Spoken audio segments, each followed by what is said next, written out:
continuing with our messages on women of the Bible, and we had talked 2 weeks ago about David's wife Michal. We talked last week about Abigail. We should be able to go through the rest of them this evening. There's not a whole lot about the rest of the wives. But you see, I've listed all his wives that are in the Bible up here on the whiteboard. And I've used 3 different colors here. Okay, the Michal, Maacah, and Bathsheba are only in red.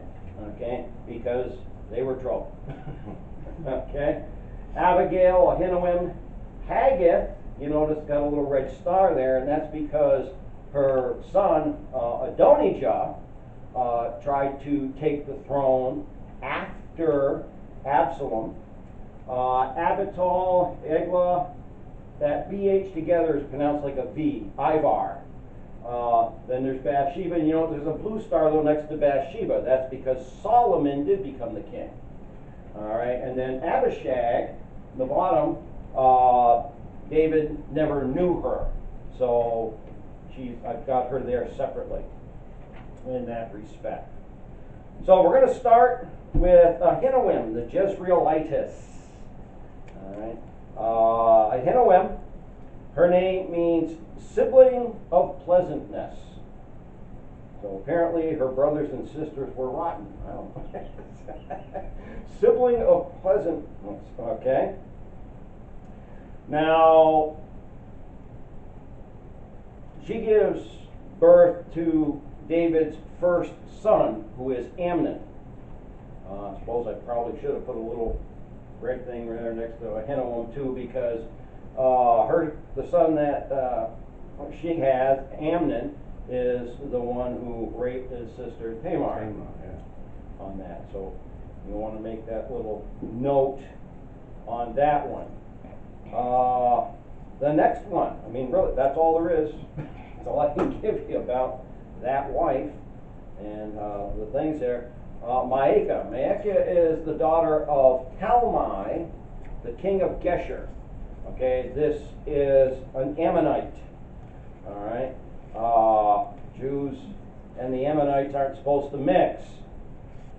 Okay, but when David was running from Saul, in order to keep his parents safe, he had his parents stay with King Talmai, the king of Geshur, and that's how he ended up with a wife who was an Ammonitess, Maacah. Her name, it's tough to get a real direct translation, but it means that something is crushed by obsession. It's about the best way you could translate the name. Crushed by obsession. Okay, she is the mother of Absalom and Tamar. So Amnon's a rapist. Absalom is a rebel. You know. The next wife up is Haggeth. Okay, and Haggeth's name means rejoicing. Rejoicing. And her son that we are told of, because I don't think all of David's sons and daughters are listed any more than all of his wives and concubines were listed, but her son is Adonijah. After Absalom rises up against his father David, is defeated and killed,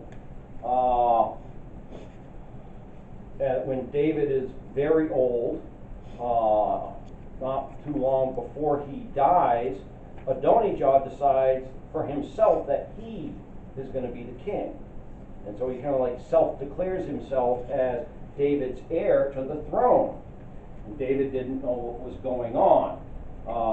It was Bathsheba, Solomon, and Nathan who advised David what is going on. Because, I mean, Solomon, God prophesied to David, gave David the fact that he was going to have a son who he was to call Solomon, who was going to follow him on the throne. Okay, so I'm sure everybody in the family knew this. So Adonijah is trying to basically usurp the throne, thinking David's too old to do anything to stop him.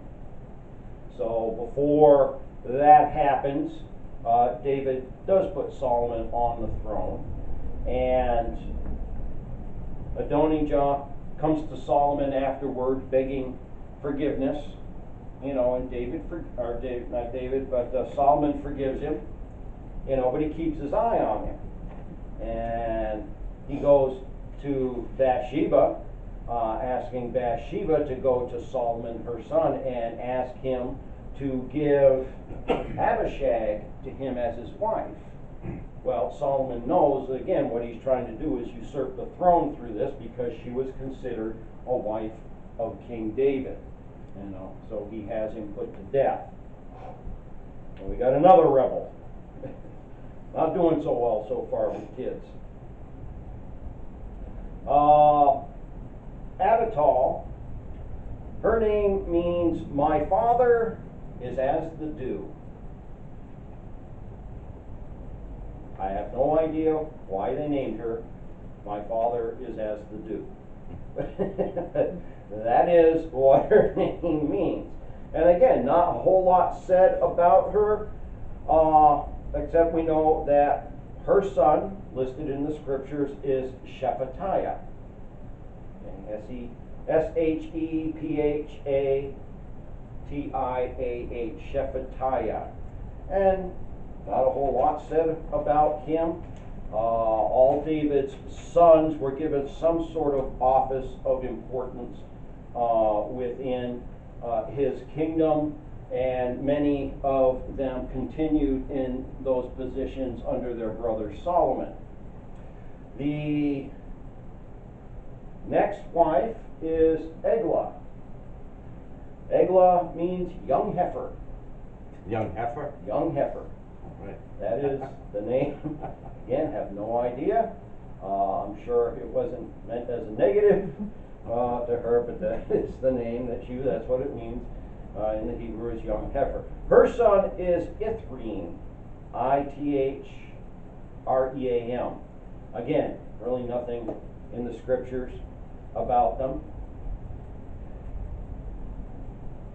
Now, before we get into talking about Bathsheba, we've got, Ivar. Again, that BH is pronounced as a V. And her name means gracious. And she got a whole raft of kids.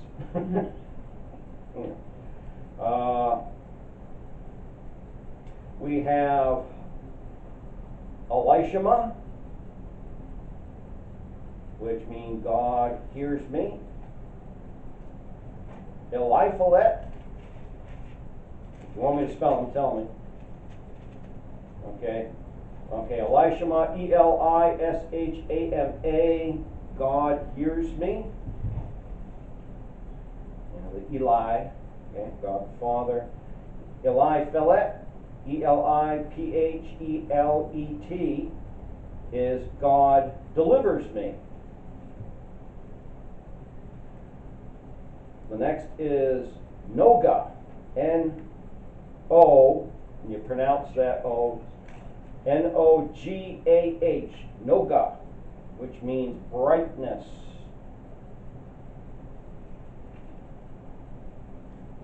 The next is Nepheg, N-E, again that E is pronounced long E, Nepheg, P-H-E-G, Nepheg, and that name means weakened.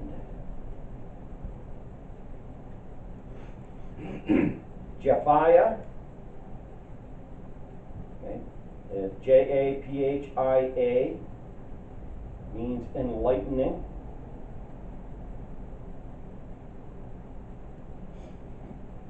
Now we have some others that were not hers, because there's another Elishama. So we got another child of the same name by a different mother. We also have another Eliphalet, and same name different mother. That's why I say we don't know all, because you know, the first few there that I gave you, you know, down to Japhia, I believe, are Ivar's children. Now we have this child here, name is Elida, E-L, again for God, I-A-D-A. It's also spelled elsewhere in the Bible as B-E-E-L-I-A-D-A.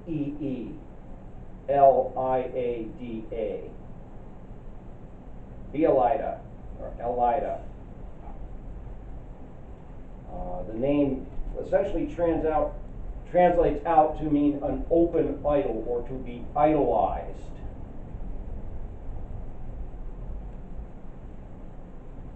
And so again, those are other children of David that are listed. It doesn't specify who their mothers were. I believe the first few that I gave you, they're down to Japhia. You know, Elishma, Eliphalet, Noga, Nepheg, and Japhia were from Ivar. But the Bible doesn't really specify in respects to those things. All right, Bathsheba. Bathsheba is the daughter of Ammiel, A-M-M-I-E-L. Ammiel is one of the counselors of King David. And she was given to a man named Uriah the Hittite. Now Uriah, he's a Hittite. He's not an Israelite. He's a foreigner serving King David, one of his mighty men. Now Bathsheba's name means daughter of the oath. So when she was born, Ammiel took some kind of oath. Don't know what it was with that. Honestly, my guess, I think he made an oath to serve King David. Because he joins with Absalom and betrays David. And the reason he betrays David is because of what happens with Uriah the Hittite and his daughter Bathsheba. Okay. Let's go to 2 Samuel chapter 9. 2 Samuel chapter 9, there we're going to look at verses 4 and 5. 2 Samuel 9, verses 4 and 5. And the king said unto him, Where is he? And Ziba said unto the king, Behold, he is in the house of Micah, the son of Ammiel, in Lodabar. Okay, so Micah was taking care of Mephibosheth. He's the son of Ammiel, okay, which is in the city of Lodabar. And King David sent and fetched him out of the house of Micah, the son of Ammiel, from Lodabar. Stay in 2 Samuel and go to chapter 17, and we want to look at verse 27. 2 Samuel chapter 17, verse 27.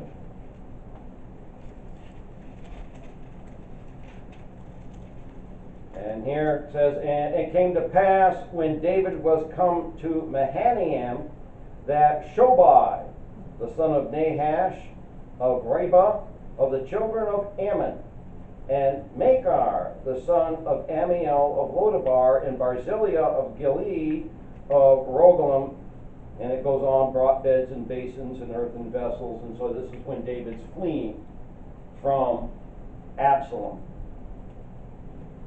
Okay, so again, there's some more reference to that man. Also, 1 Chronicles chapter 3. 1st, 2nd Samuel, 1st, 2nd Kings, and then 1st Chronicles. And in 1st Chronicles, we're looking at chapter 3 and verse 5.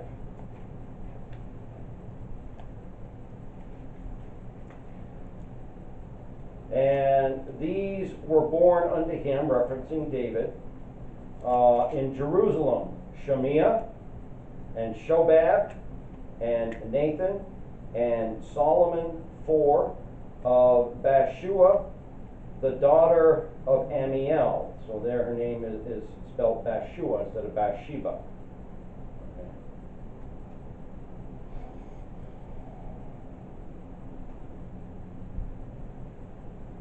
Now, the ones that are listed here, okay, Shemiah, Shobab, Nathan, Solomon, there are all going to be children of Bathsheba. That's why I didn't list them up there before. All right, so like I say, this is important because when Absalom rebels against his father David, it helps us to understand why Amiel betrayed him in all of this. Doesn't have any bearing on our study, but again, it just helps to make the relation here with the people. All right, back to 2 Samuel chapter 11.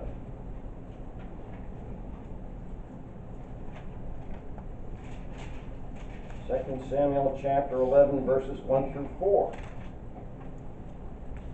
And it came to pass after the year was expired, at the time when kings go forth to battle, that David sent Joab and his servants with him, and all Israel, and they destroyed the children of Ammon, and besieged Rabbah, but David tarried still at Jerusalem. And it came to pass in the eventide that David arose from off his bed, and walked upon the roof of the king's house, and from the roof he saw a woman washing herself, and the woman was very beautiful to look upon. And David sent and inquired after the woman, and one said, Is not this Bathsheba, the daughter of Eliam? Okay, there it's as Eliam, okay, is how his name, but again, this is the same Amiel, Eliam, same person, okay, the wife of Uriah the Hittite. You know, a lot of times people have more than one name. Like, you know you're in trouble when your mother calls you by all your names.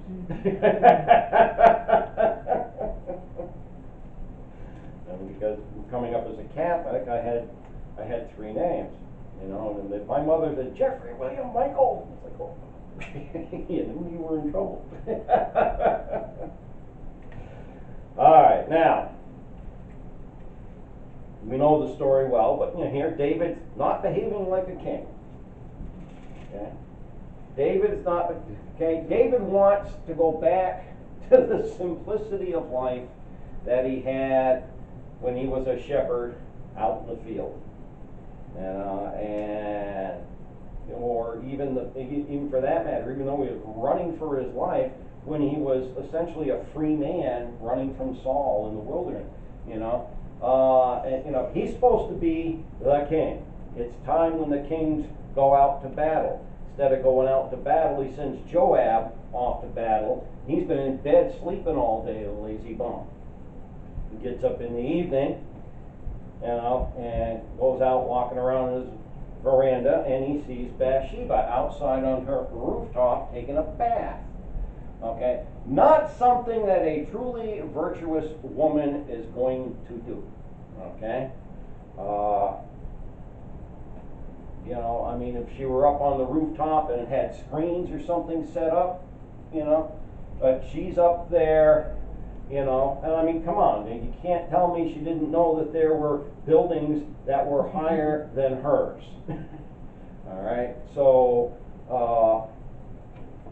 you know, she's got some fault here in this, obviously, because again, we know the whole story, and we're not going to read through it, but, you know, David sends for Bathsheba, and she goes willingly, okay? You know, she has relations with David, and then goes home again, like it was nothing. You know, now we know she ends up getting pregnant. Now the panic comes, okay, because her husband Uriah is out with Joab, okay, fighting the Ammonites. He hasn't been around. All right, so they got a problem. So she contacts David in panic and said, I'm with child. And so David plots to kill her husband Uriah. He does this after, he tries first to get Uriah to go home. He tells Joab to send Uriah to me with message to let me know what's going on in the battle. He asks him to send a specific person. Uriah comes, and being a faithful servant of David, he refuses to go to his home. He's sleeping outside the palace on the ground. He says, the king's forces are all sleeping out there in the wilderness on the ground. He said, I'm not going to, betray them and betray my king and go down to my home and see I'm not going to do it. I mean, this guy's got some character. This Hittite, not even a Jew, and this guy's got character. So instead of doing that, and then David tries to get him drunk again to do it, and he doesn't do it, David decides to kill him. So David writes a letter to Joab, telling Joab how to kill him, put him in the forefront of the battle, gives it to, Uriah is delivering his death sentence to his commander. No idea that David, the man that he admired so much, that he joined up with David when David was running from Saul in the wilderness, has betrayed him. And he does die. He gets put in the forefront of a battle. People retire back from him. Don't know exactly how he got, but he dies in the fight. Now, the horrid truth here is that this was going to happen anyways. And David would have legitimately been able to have taken Bathsheba to be his wife. Okay? And because Solomon had to be born. And Solomon had to be born of Bathsheba. That was God's plan all along. God's plan got fulfilled. And the problem that happens here is the child that she and David has conceived is not Solomon. Born too soon.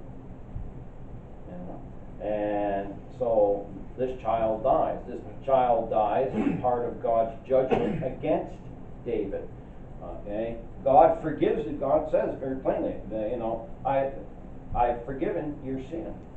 Okay? But his judgment, since all was going to have a cost, came out of David's own mouth. He told the story. Nathan told him the story about, the poor man that had the little lamb that he treated like his own child, and the rich man that had all these sheep came and took his and killed that lamb to serve a friend that was coming to visit him. And David was angry and said, he thought it was a true story that was being told. He says, no, that man needs to pay fourfold, because that's what the Bible says. When somebody does something like that, and Nathan tells him, thou art the man. And you're going to pay fourfold. And he pays fourfold. That child dies. Amnon rapes Tamar. Amnon dies. Then Amnon's murdered by Absalom. And then Absalom dies in his rebellion. He paid fourfold for that. Sin always has a price. Now, after they're done mourning for that child, again, they have relations, and Bathsheba becomes pregnant exactly when God had determined it was going to be, and that, of course, is the son that God told him he was going to have, and the son that God named to him, which was Solomon. Okay. Now she also has, as I said, three other sons that she gives to David: Shemiah, Shobab, and Nathan. Nathan is named for David's prophet, Nathan. All right, 1 Kings chapter 2. 1 Kings 2, verses 13 through 23 is the last time that we deal with Bathsheba, and where we are introduced to Abishag. In fact, let's go to 1 Kings 1 through 4 first. Let's introduce Abishag here because she's tied up here with Bathsheba. 1 Kings 1, verse 1, now King David was old and stricken in years, and they covered him with clothes, but he gat no heat. Wherefore his servant said unto him, let there be brought for my lord the king a young virgin, and let her stand before the king, and let her cherish him, and let her lie in thy bosom, that my lord the king may get heat. So they sought for a fair damsel throughout all the coasts of Israel, and found Abishag, a Shunammite, and brought her to the king. And the damsel was very fair, and cherished the king, and ministered to him, but the king knew her not. Okay, important there, because next verse, in comes Adonijah. Then Adonijah, the son of Haggeth, exalted himself, saying, I will be king. And he prepared him chariots and horsemen and 50 men to run before him. So this is all tied in together with all of this. Now if we go to chapter 2 and pick it up at verse 13, okay, Solomon has been seated and crowned, and Adonijah, the son of Haggith, came to Bathsheba, the mother of Solomon, and she said, comest thou peaceably? You know, well, I mean, he tried to take the crown before Solomon got it, and obviously he would have killed Solomon because he was the rightful heir. That's why she's asking that. Okay, and he said peaceably. He said, moreover, I have somewhat to say unto thee. And she said, say on. And he said, thou knowest that the kingdom was mine, and that all Israel set their faces on me, that I should reign. Howbeit the kingdom is turned about, and is become my brother's, for it was his from the Lord. Okay? That's the fact of it. In fact, I think that's in 1 Chronicles somewhere. But it goes on, it says, now I ask one petition of thee, deny me not. And she said unto him, say on. And he said, speak, I pray thee, unto Solomon the king, for he will not say thee nay, that he give me Abishag the Shunammite to wife. And Bathsheba said, well, I will speak for thee unto the king. Now, see again, this is Adonijah trying to finagle himself back into the throne. Okay? He said, well, all Israel was ready to make me king. Okay? I'm older than Solomon. I'm of the blood of the king. So if I get one of King David's wives to be my wife, that just in his mind gives him more legitimacy for the throne. Okay, we'll keep going on down to verse 23. Bathsheba therefore went unto King Solomon to speak unto him for Adonijah. And the king rose up to meet her, and bowed himself unto her, and sat down on his throne, and caused a seat to be set for the king's mother, and she sat on his right hand. Then she said, I desire one small petition of thee, I pray thee, say me not nay. And the king said unto her, ask on, my mother, for I will not say thee nay. He didn't know what she was going to ask. And she said, let Abishag the Shunammite be given to Adonijah thy brother to wife. And King Solomon answered and said unto his mother, and why dost thou ask Abishag the Shunammite for Adonijah? Ask for him the kingdom also, for he is mine elder brother, even for him and for Abiathar the priest, and for Joab the son of Zeruiah, because they all betrayed David by taking up with Adonijah. Then King Solomon sware by the Lord, saying, God do so to me and more also, if Adonijah have not spoken this word against his own life. So this is the last time we run into Bathsheba here in the scriptures, as far as a historical. She's mentioned a couple other places later on in passing, but as far as something going on here that we can look to. She thinks it's an innocent thing. Okay, Solomon, her son, fortunately, is a lot wiser and a lot smarter. And I'm sure his father David warned him, as he did about some others. You know, I mean, she was with Nathan when they were supporting Solomon as the God-ordained heir of David. Okay, so you know, thing here again with Bathsheba. Okay, you have to remember now, Abishag's being treated as one of King David's wives. So she's in the palace, and she's being cared for, you know, as a widow